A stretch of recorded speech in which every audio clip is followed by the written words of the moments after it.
You know, it's the classic thing, and that an actor, you know, when you play a character, you want to give them depth, you want to give them dimension. So, you know, you may recognize what their function is broadly as a bad guy or a villain, or he's outside the story, or he represents trouble, but you're also trying to develop the other side. You know, classically, if a character is perceived as bad, you got to give him his day in court. You know, you got to give him this good side so he can be a whole person.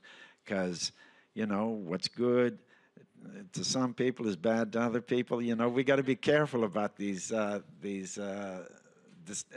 judgments. You know, and I think if you're really going to show people and not just one-dimensional characters, I'm used to trying to develop, not think of them as bad characters or good characters.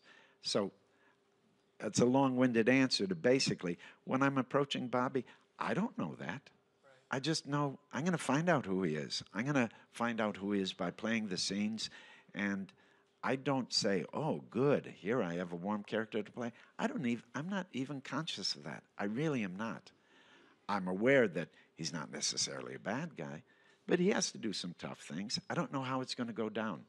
So, in retrospect, people in seeing this movie have commented, like you, that, wow, a compassionate, warm character. Well, who would have known?